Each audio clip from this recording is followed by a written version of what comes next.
Chào mừng các bạn đã quay trở lại với kênh Thế giới hôm nay. Chắc hẳn ai trong chúng ta cũng có những món khoái khẩu của riêng mình. Người thích nhâm nhi ly trà sữa, người lại trung thành với món khô bò, gà lá chanh, chà bông vân vân. Những món ăn quen thuộc này chúng ta có thể ăn trong các bữa sáng, trưa, chiều, tối với nhiều cách chế biến khác nhau. Thế nhưng bạn có biết chúng được sản xuất như thế nào không? Chắc là sau khi xem xong video hôm nay, bạn sẽ phải đến ngay các bệnh viện để thăm khám sức khỏe vì đã cho ăn quá nhiều món mà Thế giới hôm nay vừa đề cập. Bởi ít ai biết, chúng lại là những thực phẩm được chế biến bẩn nhất. Để biết chúng bẩn đến cỡ nào, vậy thì ngay bây giờ chúng ta cùng nhau khám phá qua video. Camera vô tình quay lại 7 món ngon được chế biến bẩn nhất Việt Nam, bạn sẽ ngưng ăn chúng.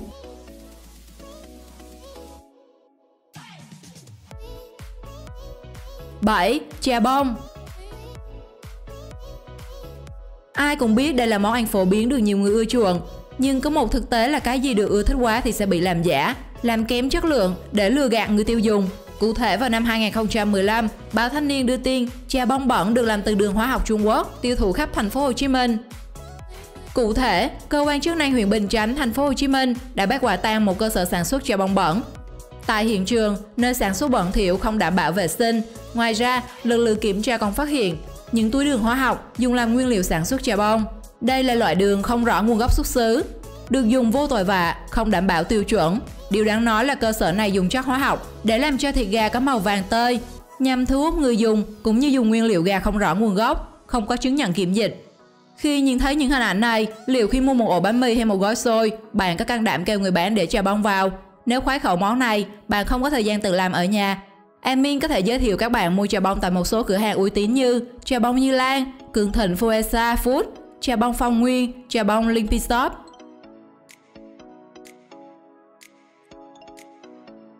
6. Khô gà lá chanh. Trước khi công bố video, bạn nào đã ăn và ghi món này hãy comment ngay phía dưới cho admin biết nhé. Vài năm gần đây, khô gà lá chanh hay thịt gà khô xé cây là món ăn vặt ngon được nhiều người yêu thích.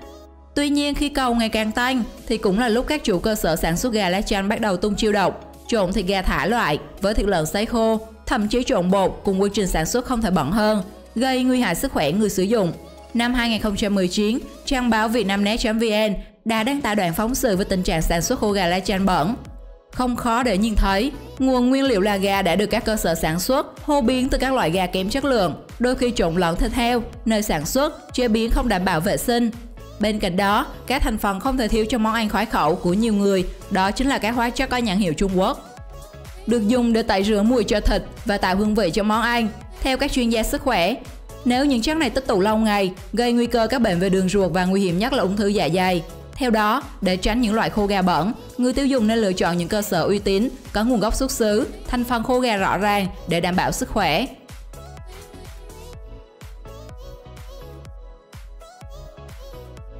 5. Trà sữa. Chỉ cần lên Google tìm kiếm, bạn có thể thấy hàng loạt các trang báo đưa tin về mức độ nguy hiểm của trà sữa đối với sức khỏe con người. Bởi các loại trân châu trong trà sữa chủ yếu được nhập từ nước ngoài, nhiều loại trân châu đen có xuất xứ từ Trung Quốc. Năm 2015, Vietnamnet, Dân trí cũng như nhiều trang báo lớn của Việt Nam đã đồng loạt đưa tin về việc trân châu trà sữa Trung Quốc được làm từ lớp xe, đế giày. Cụ thể, một phóng sự tại Trung Quốc đã tiết lộ nguồn collagen làm thạch trân châu được lấy từ giày rách, lớp xe cũ. Tại Việt Nam, tuy chưa phát hiện cách làm tương tự, nhưng việc chế biến thủ công các loại trân châu cũng được coi là kém sạch, đồng thời sử dụng một vài nguyên liệu không rõ nguồn gốc xuất xứ. Do nhu cầu ngày một phong phú của giới trẻ, các chủ quán còn nhập thêm các hương liệu không rõ nhãn mác. Theo bác sĩ Nguyễn Văn Hà, khoa giải phẫu bệnh tế bào, bệnh viện K, những loại hóa chất trôi nổi bán trên thị trường chứa một hàm lượng lớn các hóa chất độc hại tạo màu, tạo mùi, saccharin và các chất bảo quản. Những loại hóa chất và hương liệu này hoàn toàn không có giá trị dinh dưỡng. Nếu tích tụ nhiều trong cơ thể, sẽ gây nhiều loại bệnh, rất nguy hiểm cho sức khỏe.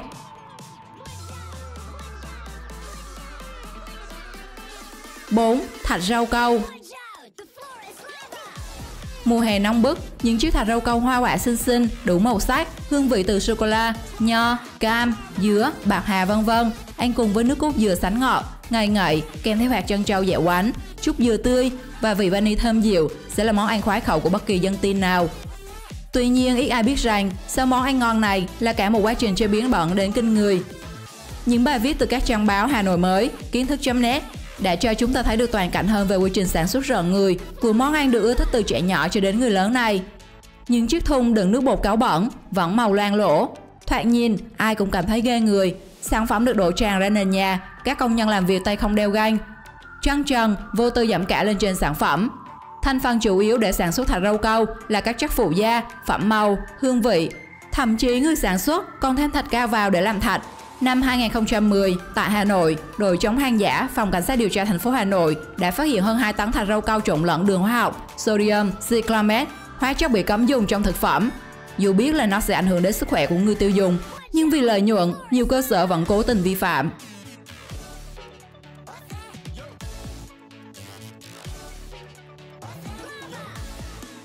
3. Lạp xưởng bẩn. Thường xuyên ăn lạp xưởng, nhưng bạn đã biết món này được làm như thế nào chưa? Bên cạnh những thương hiệu uy tín đảm bảo chất lượng, đâu đó vẫn có những cơ sở sản xuất lạp xưởng mà nếu được nhìn thấy, bạn sẽ chẳng cần suy nghĩ để loại bỏ ngay nó ra khỏi danh sách món ăn yêu thích của mình. Như VN Express đưa tin, một cơ sở sản xuất lạp xưởng ở Quảng Ngãi đã mua heo chết để làm nguyên liệu chế biến lạp xưởng. Hay như trang 24 giờ đưa tin về công nghệ sản xuất lạp xưởng của một số cơ sở ở thành phố Hồ Chí Minh, Long An. Chúng có thể làm chúng ta phải từ bỏ món khoái khẩu của mình. Quy trình sản xuất sơ sài, cơ sở vật chất không đảm bảo, người lao động trong quá trình chế biến hoàn toàn không được trang bị bảo hộ lao động. Không chỉ mất vệ sinh, trang báo cafef.vn sẽ còn khiến chúng ta rùng mình với lạp xưởng ăn hóa chất.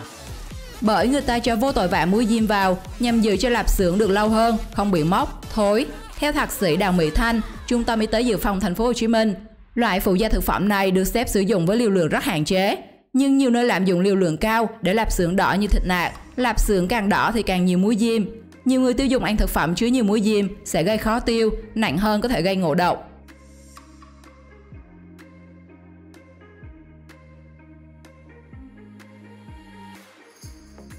2. Hành phi bẩn. Hành phi là gia vị không thể thiếu trong các món ăn ngon như xôi, bánh cuốn, bánh tráng trộn, cơm rang vân vân. Nhưng ít ai biết được, đằng sau nó là cả một quy trình chế biến rất mất vệ sinh. Xin chia buồn bạn nào thích ăn những món có nhiều hành phi. Năm 2019, báo Cuộc Sống An Toàn có bài viết ám ảnh công nghệ sản xuất hành phi bẩn ở Gia Lâm. Ông kinh phóng viên đã ghi lại được quy trình sản xuất hành phi hải hùng, làm bao người phải ngán ngẩm như máy thái hành, vách hành được đặt ngay trước cửa nhà vệ sinh của gia đình, hành bóc được rửa một lần duy nhất, khu phi hành được đặt sát góc tường loang lỗ, đầy mốc. Cả người phi hành và người đóng gói đều không mặc bảo hộ, bịt khẩu trang hay đi găng tay, các chảo dầu được tái sử dụng nhiều lần, khu vực để thành phẩm trên nền đất bẩn. Chưa hết, điều đáng ngạc nhiên hơn là giá cả của hành phi hoàn toàn tùy thuộc vào nguyên liệu chế biến, tỷ lệ pha trộn và loại dầu mỡ dùng để phi. Theo các nhà chuyên môn, dầu sau khi chiên không được lọc và bảo quản cẩn thận. Khi chiên lại, dầu sẽ tạo nên những hợp chất hữu cơ không tốt cho cơ thể. Hành tây thối rửa qua loa, không gọt vỏ.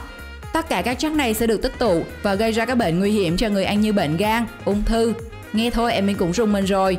Tuy món này nhà em Minh cũng rất thích ăn, nhưng may mắn là chỉ mua hành tươi về rồi tự làm mà thôi. Còn nhà bạn thì sao?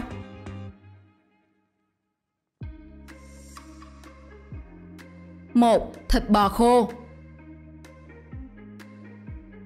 Bò khô là món ăn cực kỳ phổ biến, nó là món ăn vặt, món nhậu khoái khẩu của nhiều người, trở thành nguyên liệu không thể thiếu trong bánh tráng trộn hoặc các món gỏi bò khô, gỏi xoài bò khô vân vân. Trên thị trường, sản phẩm thịt bò khô khá đa dạng như bò khô miếng, bò khô sợi, bò khô viên vân vân, với mức giá dao động từ 500.000 đến 800.000 đồng 1 kg, tùy vào loại và tùy vào chất lượng. Thế nhưng bên cạnh loại thịt bò khô có giá vài trăm ngàn đồng mỗi ký, trên thị trường còn xuất hiện tràn lan loại thịt bò khô có giá siêu rẻ, chỉ vài chục ngàn. Làm ai cũng phải đặt ra câu hỏi vì sao nó lại rẻ như cho, và câu trả lời đã được nhiều trang báo vạch trần, làm nhiều người không khỏi kinh hoàng. An ninh TV, VTC, Vietnamnet.vn đã cho mọi người thấy rõ nguyên liệu để làm nên bò khô hoàn toàn không có một tí bò nào, mà được làm từ thịt heo chết, phổi heo được luộc chín, pha trộn cùng các loại hóa chất không rõ nguồn gốc để tạo màu và mùi của thịt bò. Theo nhiều người bán, khô bò không chỉ có giá rẻ mà còn có thể giữ lâu trong một năm không hư. Một màn phù phép ngoạn mục để lừa gạt và đầu độc người tiêu dùng chỉ vì lợi nhuận.